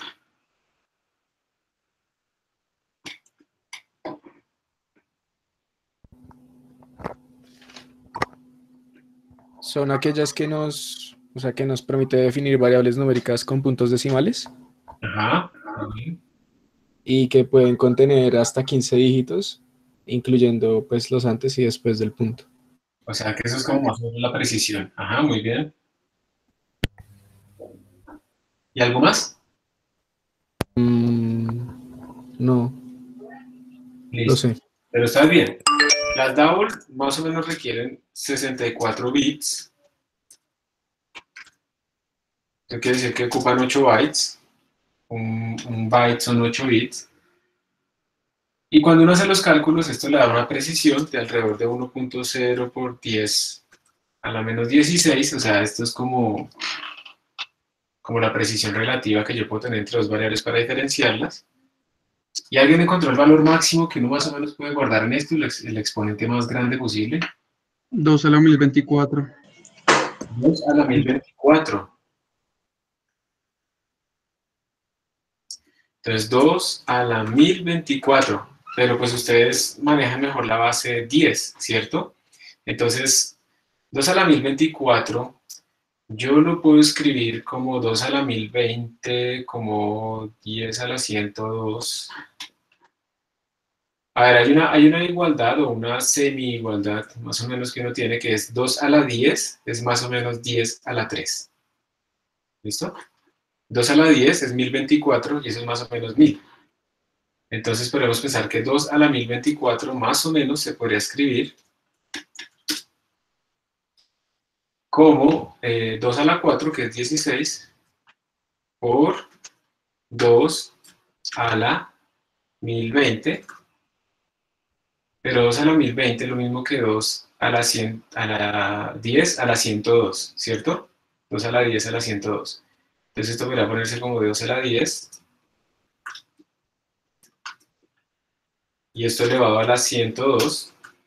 Pero 2 a la 10 es más o menos 10 a la 3. 10 a la 3. Y 10 a la 3 a la 102 es 3 por 102, 306. Entonces esto más o menos es 10 por 306. Más o menos. Y como esto es 16, es del orden de 10, entonces esto, digamos, sería ponerle aquí un 10 a la 307. Entonces, más o menos, pasado ese número aproximado, ¿no? A base de 10, quiere decir que como que más o menos podemos escribir el número más grande como 10 a la 307. Entonces es un número gigantesco, ¿cierto? Aunque ustedes pueden tirarse de esto si se ponen, por ejemplo, a calcular la relación de la masa del electrón con la del sistema solar o cosas de ese estilo, pues ya pueden obtener números de este orden. Y además, también lo vamos a ver hacia el final del curso, es muy bueno que uno no utilice números tan grandes, porque la resolución de los números que se pueden representar en el computador va disminuyendo entre más grandes son los números. Como un computador tiene memoria finita, no se pueden representar todos los números reales. De hecho, entre -1 y 1 están el 50% de los números que uno puede representar en el computador de los números reales. Y el otro 50% se reparte entre el resto de cosas. Entonces no es buena idea, aunque ustedes sepan que esto puede ser así de grande, no es buena idea andarse moviendo números de 10 a la 200, 10 a la 300, porque esos errores de truncamiento, de cómo represento un número real en el computador, aumentan entre más grande es mi número. Entonces tengan cuidado con eso. ¿Y uno cómo hace para que eso no suceda? En general es utilizar unidades naturales. Entonces, por ejemplo, si ustedes están viendo la ley de Coulomb, están calculando la fuerza que le hace un electrón a otro, pues probablemente la unidad natural de la carga ahí no debería ser el Coulomb, debería ser la carga del electrón. Positivo, ¿sí? La carga elemental, entonces. Y entonces la carga del electrón ya no es -1.6 por 10 a la menos 19 Coulomb, sino que va a ser -1, porque ahora estamos en esas unidades naturales. Entonces, como pueden ver, estamos escalando nuestro sistema a esas unidades. Si estamos hablando de sistemas atómicos, entonces la unidad de distancia no debería ser el metro, debería ser el 10 a la menos 15 metros. Y de esa manera estamos escalando todo para que estas unidades no nos pongan números ni muy grandes ni muy pequeños, que nos puedan aumentar esos errores, y tratamos de mantenernos en la zona en donde están mejor representados nuestros números reales en el computador. Cierro ese paréntesis para decirles entonces que no anden por allá en 10 a la 300, que porque se puede representar todo sale bien, eso no es verdad, no necesariamente todo sale bien, hay mucho error de truncamiento, pero pues este es el límite máximo. Y si ustedes tratan de representar un número más grande que esto, por ejemplo 10 a la 407, ¿qué le pasó a esto? 10 a la 407, entonces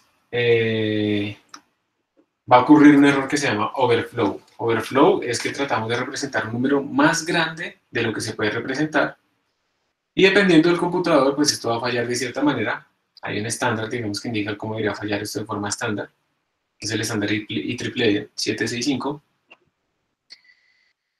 Y entonces hay que tener cuidado también con eso, con generar overflows. Y los overflows pueden pasar muy fácilmente si uno, por ejemplo, está calculando una hipotenusa. Uno dice double h igual, bueno, a la raíz cuadrada de x por x más y por y. Pues resulta que si x, por ejemplo, es del orden de 10 a la 307 y y también, pues cuando yo los eleve al cuadrado, este número temporalmente hace overflow.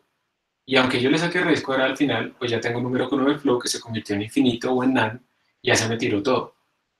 Entonces, esta simple operación puede hacer que si uno tiene números muy grandes, pues uno tenga errores. Entonces, hay que tener cuidado siempre con eso, ¿sí? Por eso les digo, traten, esto es un consejo que uno nunca le da en programación, pero traten de que sus modelos utilicen unidades naturales para que ustedes tengan mejor representado en el computador esas variables reales que no se pueden representar de forma exacta en el computador. Bueno, y más o menos uno podría decir... Una pregunta, ¿qué hay de los long doubles? Ya voy para allá, muy bien. Y más o menos uno también tiene como 10 a la menos 307 como el número más chiquito, pero de nuevo son números demasiado pequeños y también tenemos problemas allá. ¿Qué es un long double? Entonces, un long double, ese es un número que puede tener una mucha mayor precisión, también puede tener, pues esto,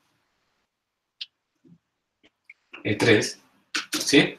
Tiene una muchísima mayor precisión, ya no utiliza 64 bits, no estoy seguro de si utiliza 80 o utiliza 128 bits, no estoy seguro, pero tiene más que 64 bits. Entonces la precisión es mayor, pero ¿cuál es el costo de esta precisión mayor? Que es más lento. Un código con esto es un poquito más lento.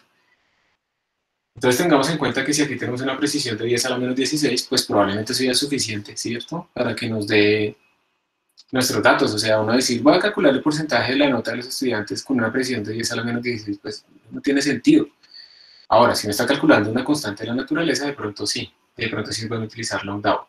Pero entonces el longDAO lo que hace es extenderte, entonces tiene más bits, y por lo tanto este rango se vuelve más grande, creo que llega como hasta 1024, gigantesco, ¿cierto? No es infinito, pero es gigantesco. Y sigues teniendo ahora pues como más precisión de 10 a la menos 32 o algo así, dependiendo de los bits reales que tengamos disponibles. ¿Qué es un float? ¿Alguien sabe? Profe, pues yo encontré que también se utilizaba para números con decimales, pero que solamente llega a tener 7 dígitos, a diferencia del anterior. Perfecto. Un float también se utiliza para los DAO, como los DAOs, para números con decimales, pero el float tiene la mitad de la precisión. Esto se llama precisión sencilla, solamente tiene 32 bits. Entonces, por eso se llama DAO, porque tiene el doble. ¿Listo? Es por eso que se llama DAO. Tiene 32 bits de precisión el float, más o menos su resolución es como de una parte en menos 6 o menos 7, esa es su precisión, entonces es mucho menor.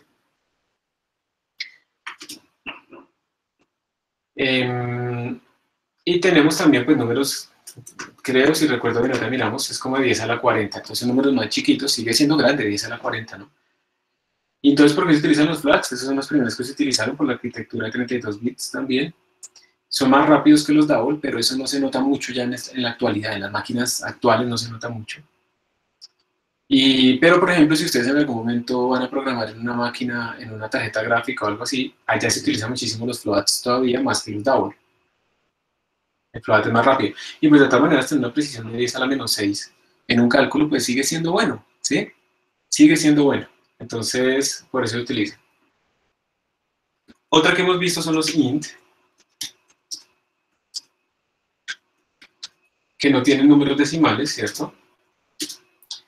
Y los ints, su tamaño va a depender del computador. Ustedes, el estándar, me parece que el estándar de C++ garantiza que estos ints pueden ser de 64 bits, ahorita miramos porque no estoy seguro.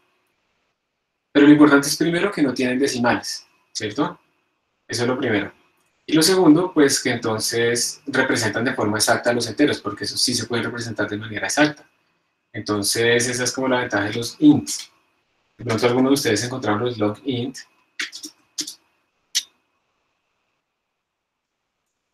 ¿Sí? Esos long int pueden guardar valores muchísimo más grandes que los ints. Y estos pueden tener signo. Hay algunos modificadores, a veces que uno pone un sign long int, que lo que quiere decir es que esto ya no puede tener signo. Y si yo hago esto, si yo le pongo un signo, o si el resultado de una cosa me dio un signo negativo, digamos en una resta, aquí va a ocurrir un error. Porque como yo le dije que esto no tenía signo, pero le puse un signo, va a aparecer como si esto fuera un overflow y esto se va a convertir en un número muy grande, o sea, va a ser muy mala idea esto. Entonces, en general, me parece a mí que a menos que uno sepa lo que está haciendo, uno no debería utilizar este unsign. A veces uno le dice utiliza unsign que para tener más números, pero es que uno nunca va a estar en esos números gigantescos. Entonces, es preferible tener más bien claro que uno realmente, pues, siempre debería utilizar enteros con signo, a menos que sepa lo que está haciendo muy bien. ¿Qué otro tipo de variables han visto ustedes por ahí? Short. Short int. Entonces, short int o short, a veces short for short. Los short a veces se utilizan simplemente en sitios donde uno tiene la memoria muy limitada, pero muy limitada, o sea, estamos hablando de memorias pequeñísimas, no de computadores con 4 GB. Memorias mucho más pequeñas. Son enteros también que tienen mucha menos precisión, supongo que son de 16 bits o algo así. ¿Listo? Entonces me permite guardar enteros, pero mucho más pequeños. Entonces también el short. También hemos visto char, ¿no? Entonces en los char uno guarda caracteres. Y ese carácter se puede guardar así, o se puede guardar con un entero, porque por el código ASCII hay una correspondencia uno a uno entre ellos. ¿Cuál otro hemos visto?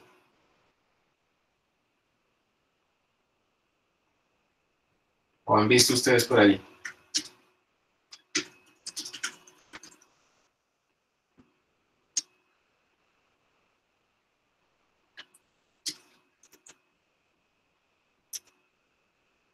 bool. Muy bien, gracias. Los bool son para guardar variables booleanas. Y uno los puede poner con true, o les puede poner false, o a veces les puede poner 0, y eso se transforma en false, o 1. Algo diferente de 0, por ejemplo 9, eso también es true. Pero es preferible ser explícitos, entonces le podemos poner true or false, y es para guardar solamente valores true or false. Entonces por eso le pongo flag muchas veces para eso. Y hay otros, como por ejemplo el que vimos ahorita, string, ¿sí? Para guardar cadenas de texto, que es mucho mejor que lo que se hacía anteriormente con los char, que anteriormente con los char uno lo que hacía era algo así, char asterisco str igual, y hacía esto. Entonces ese char, esta también es una cadena, pero esta cadena era un puntero y además tiene que tener un carácter de terminación, y ese era un rollo manejar estas cosas. Ahora vamos a utilizar strings. Hay otras cosas como por ejemplo para hacer arreglos, entonces por ejemplo los vectors de doubles, por ejemplo, ¿sí? Y uno puede pues inicializarlo con valores, bueno, no importa. Y hay otros derivados que vamos a ir viendo después. Pero lo importante es que les queden ahorita a ustedes claros que hay unos tipos de datos primitivos y que tienen límites. ¿Listo? Que esos tienen límites. Eso no representan números reales, todos tienen límites. Y el tamaño de cada uno de ellos pues va a ir dependiendo de lo que uno quiera de precisión. Uno también puede crear nuevos tipos de datos con clases. Uno también puede hacer eso, pero eso lo vamos a ver más adelante. Si ustedes quieren en algún momento ver cuánto ocupa uno de estos tipos de datos, ustedes pueden utilizar el operador que se llama sizeOf y le ponen aquí, por ejemplo, short. Queremos ver el short int, cuánto ocupa. Y queremos, por ejemplo, compararlo con un int. Y también existen los long int. Vamos a organizar esto así. Long int. Vamos a ver esto qué nos daría. Entonces voy a compilar. Y más, variables cpp. Pero no, bueno, listo. Dejémoslo así. Y lo voy a ejecutar. Y miren que me está diciendo que cuando tengo un short int, se utilizan solamente 2 bytes. Eso sale en bytes. Cuando tengo un int, utilizo 4 bytes. Y cuando tengo un long int, estoy utilizando 8 bytes.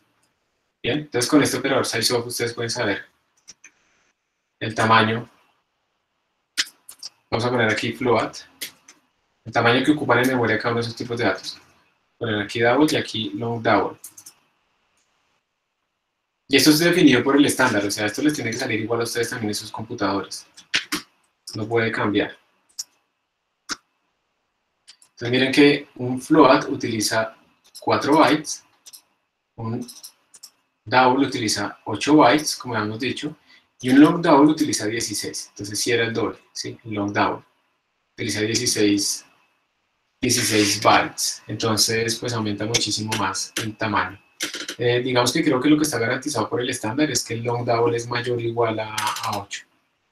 Depende de la máquina. Yo como estoy en una máquina de 64 bits y la mayoría de sus computadores es de 64 bits, entonces pues vamos a tener más o menos los mismos resultados. Entonces les pido a ustedes por favor que escriban esto para ver qué les sale. Si quieren no escriban todos estos ejemplos, simplemente escriban estas 3 últimas líneas para ver qué les sale a ustedes en sus máquinas. Estas 3 son las que más les interesan, de la 15 a la 17. A ver si les sale diferente o no.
¿A alguien le salió algo diferente a lo mío?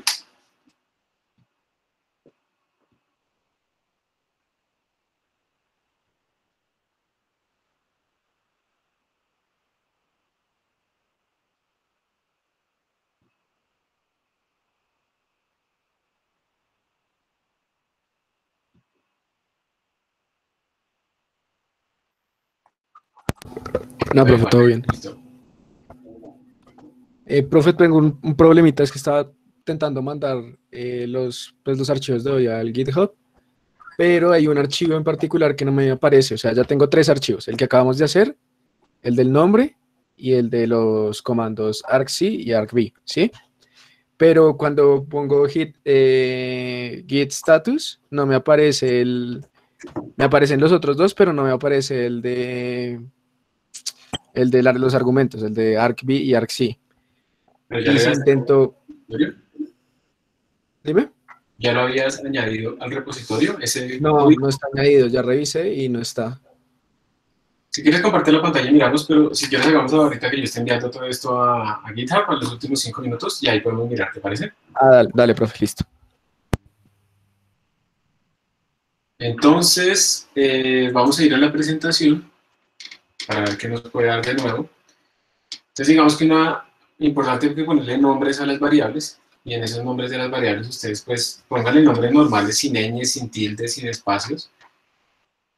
No pueden utilizar números al inicio, solo al final, cosas de ese estilo. Igual el compilador les va a gritar duro si no pueden usar un nombre o una variable, no va a dejar compilar el código. No pueden utilizar como nombre de sus variables estas palabras reservadas de C++, porque precisamente por eso se llaman reservadas. Yo no puedo llamar a una variable bool, bool, por ejemplo, de tipo bool y de nombre bool. No puedo hacer eso porque bool es una palabra reservada. Entonces también gritaría muy duro el compilador. Y como les digo, entonces tenemos diferentes tipos de operadores. Y entonces para los tipos de operadores tenemos el int, por ejemplo, para los enteros, y lo podemos modificar añadiéndole unsigned o sign para indicar el signo, no es necesario. Siempre que ustedes tengan un int, lo que están afirmando es que es un entero que tiene signo y que ocupa al menos 16 bits. Al menos. ¿Sí? Eso es lo que garantiza el estándar. Los típicos que vamos a usar nosotros van a ser los enteros. No vamos a ponernos a irnos con estos unsigned, charge, short, long, todas esas vainas, no vamos a usar eso casi nunca. Vamos a utilizar sobre todo los enteros, los doubles, los floats, los bool, y hay otros tipos. Por ejemplo, el void. El void es un tipo de datos raro, simplemente es para indicar que algo es vacío. ¿Sí? Entonces realmente no es que ocupe memoria ni nada, pero es para ser explícitos en que algo es vacío. Hay otro que se llama nullptr, que es null pointer, cuando veamos pointers, lo vamos a ver con más detenimiento. Y como les dije, dependiendo de los bits disponibles para representar cada uno de estos elementos, pues vamos a tener unos números grandes o pequeños posibles dependiendo del tipo de datos. Entonces, por ejemplo, si tenemos 8 bits, o sea, un byte, solo tenemos 256 posibilidades, que eso es 2 a la 8 porque tenemos 8 bits. Entonces podemos representar números entre 0 y 255, por ejemplo, o entre menos 127 a 128, cosas de ese estilo. Si ya tenemos 16 bits, el número más grande posible que podemos representar pues es este, 65.536, estamos hablando de enteros. Si tenemos 32 bits, este es el número alrededor de 4.000 millones. Billion aquí está en inglés, ¿no? 4.000 millones, eso es un billón en inglés. Un billón en español es peor, es un millón de millones. Y por eso a veces la gente no entiende la magnitud de la corrupción. Y si tenemos 64 bits, pues este es el número más grande que podemos representar, que es del orden de 18 billones en español, ¿cierto? 18 millones de millones. Es gigantesco. Aquí se puede explicar también cuando ustedes tienen, ustedes yo creo que no habían nacido, pero hace mucho tiempo existían los computadores de 32 bits. La memoria RAM más grande posible que soportaban esos computadores era de 4 gigabytes. Giga es 10 a la 9, o sea, miles de millones. Y aquí está la explicación. Si ustedes en un computador de 32 bits máximo pueden representar este número de enteros, pues ustedes para referenciar cada casillita de la memoria, pues solamente tenían 4.000 millones de enteros, y por lo tanto, lo máximo que pueden referenciar era 4.000 millones de casillitas, o sea, 4.000 millones. O sea, 4 gigabytes, mejor dicho. Era lo máximo que podemos referenciar, porque se va por byte por byte. Entonces, por eso estos computadores de 32 bits no pueden soportar más de 4 gigabytes de memoria. Nuestros computadores modernos de 64 bits pueden indexar muchísima más memoria y en principio podrían soportar 18 mil millones, perdón. Bueno, 18 billones de memoria RAM, que no existe, ¿no? Entonces uno está en 32, 64 de memoria RAM, si está muy de buenas. Normalmente los computadores actuales tienen 8. Ustedes si van a comprar un computador, no vayan a comprar algo con 4 gigabytes, eso es muy poquito. Hay celulares que tienen eso, ¿sí? Entonces lo mínimo para que les corra bien, relativamente rápido su computador, no es solamente el procesador, sino que tengan al menos 8 GB de memoria RAM como mínimo, lo mejor será 16, para que puedan tener corriendo varios programas al mismo tiempo y no se les esté trabando tanto. Entonces, bueno, esto es en cuanto a los enteros. Aquí están entonces los límites, cuando tenemos longs, signados o no signados, los de punto flotante, entonces cuando tenemos precisión sencilla, los floats, o cuando tenemos precisión doble, los doubles. Como podemos ver, ahí están nuestros valores más grandes posibles, más o menos 10 a la más o menos 38, es lo que podemos representar con los flotantes, con los floats, perdón, y con los flotantes de precisión doble, o sea los double, más o menos de 10 a la más o menos 308. Aquí hay una resolución de más o menos 7 dígitos y aquí una resolución de más o menos 15 dígitos. Y cuando uno comete errores, por ejemplo, de sacarle la raíz cuadrada a un número negativo, o por ejemplo, de hacer un overflow, le salen estos dos tipos de números. Infinity es un tipo de datos que implica que hay un problema, y NaN es algo que es not a number, como por ejemplo la raíz cuadrada de menos 1, que uno no está utilizando la librería de números complejos. Entonces ya vimos el uso de sizeof para ver el tamaño de cada una de estas cosas. Nos va diciendo cuál es el tamaño, me da curiosidad saber cuál es el tamaño del booleano. Déjenme ver, lo voy a poner aquí en el código.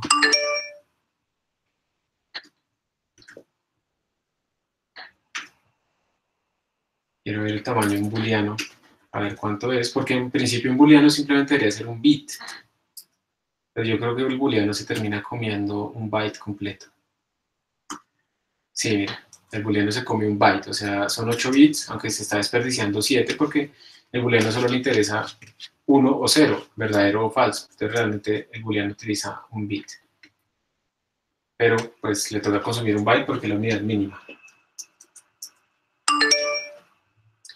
Entonces, ¿cómo declaro uno variables? Por ejemplo, entonces esta que estamos declarando acá es un entero corto sin signo, y uno le está poniendo este valor, el valor más grande que puede representar. Entonces hay dos maneras de declarar mis variables. Ustedes vieron acá que yo puedo hacer esto, ponerle un igual, entonces la estoy declarando, esta parte inicial es la declaración, y la estoy inicializando, le estoy dando un valor.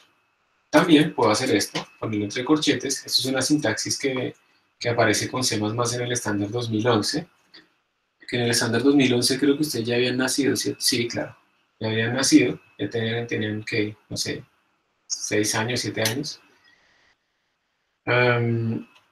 Y esta es otra manera de inicializarlo. Esta manera de inicializar las cosas se volvió la manera universal de inicializar porque funciona para estos tipos de datos, para arreglos y para otras cosas más complejas. Entonces es otra manera de hacerlo.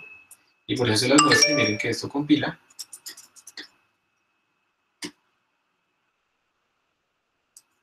Perdón. Estoy aquí con un igual. Déjenme ver algún experimento. Si esto funciona, si uno utiliza el estándar C++11. Y por si acaso, si ustedes alguna vez tienen un compilador que no lo utilice por defecto, la forma de decirle que utilice el estándar C++11 es ponerle esta bandera. Le ponen aquí -std igual C++11. Si quieren el 14 le ponen 14, si quieren el 17 le ponen 17. Por defecto siempre vamos a estar utilizando el estándar C++11. Miren que ahí sí funciona como lo había escrito originalmente. Y si lo ejecuto, pues no hay ningún problema y todo sale igual. Entonces, como les digo, esta es la manera en que ustedes pueden especificar el estándar que quieren utilizar. ¿Vean? Con esta banderita. Entonces, no olvidemos la diferencia entre declaración e inicialización. Declarar es simplemente decir cómo se llama y cuánto ocupa, o qué tipo es.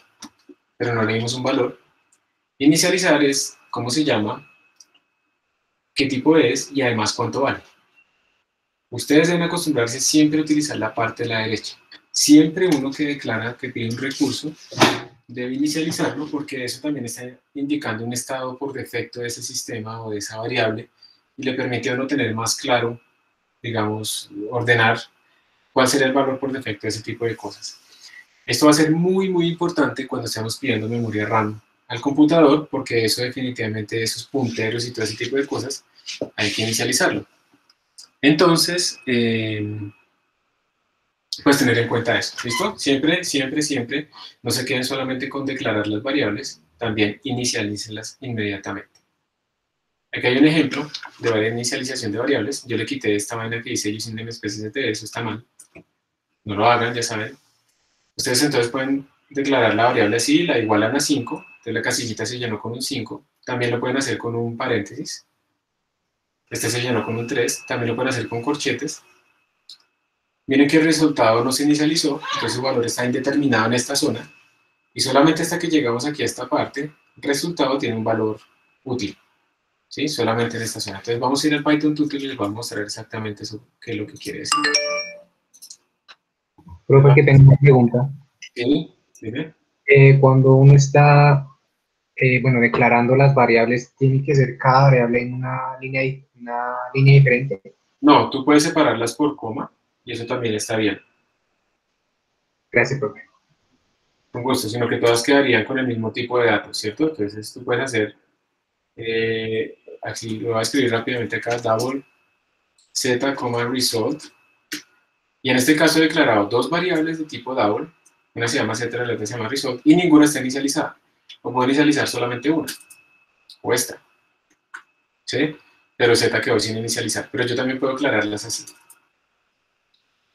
Entonces yo puedo hacer acá result igual a x más y.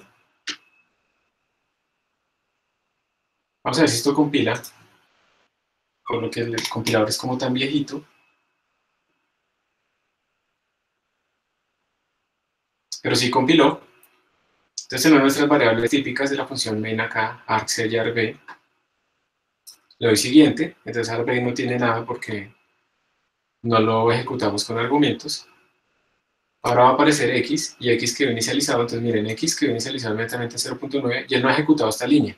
Entonces él guardó la memoria para y guardó la memoria para result. Para z no ha guardado porque no se ha usado. Entonces vamos a ejecutar esta línea, ya la inicializó, ¿sí ven? Entonces que y quedó inicializado. Result todavía hasta este momento ha sido simplemente declarado, pero no tiene valor. Entonces voy a darle next y ahora sí ya tiene un valor. Entonces ustedes pueden darle valores después, eso es verdad, pero siempre por favor recuerden que es preferible que en mi declaración yo inmediatamente haga una inicialización. Esto sirve, de pronto en estos ejemplos no se ve, pero de nuevo, son esas cosas que les digo, háganlo ahorita, acostúmbrense a hacerlo así, porque después les va a servir para muchos otros escenarios. Entonces, háganlo así. Hay una cosa interesante en C++11 y es que uno puede hacer que C++ deduzca el tipo de datos, y esto nos va a servir mucho en el futuro. Cuando hay datos muy complejos, yo por ejemplo podría decir lo siguiente. Yo podría decirle aquí auto result x más y. O sea, yo le estoy diciendo a C++, usted automáticamente deduzca el tipo de datos. Como x es un double y y es un double, pues obviamente result, ¿qué debería ser? ¿Un entero o un double?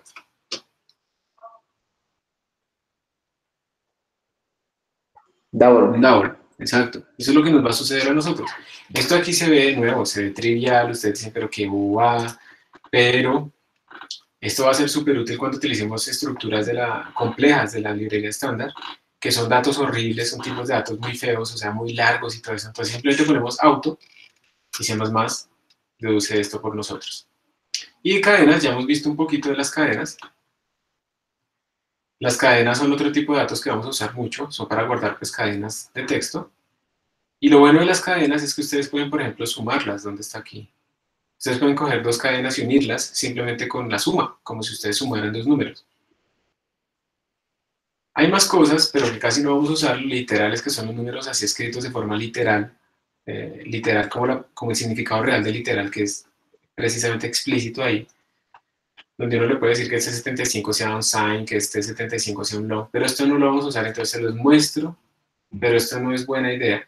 Esto es simplemente para que sepan que eso existe.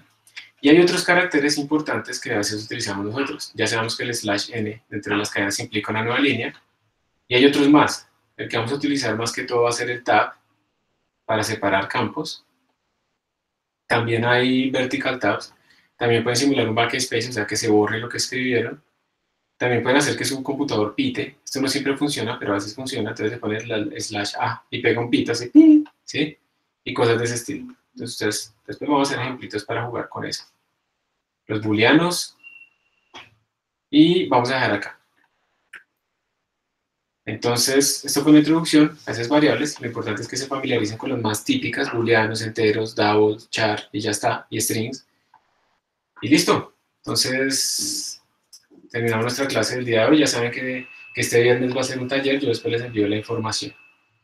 Muchas gracias por su atención. Subiré el video esta tarde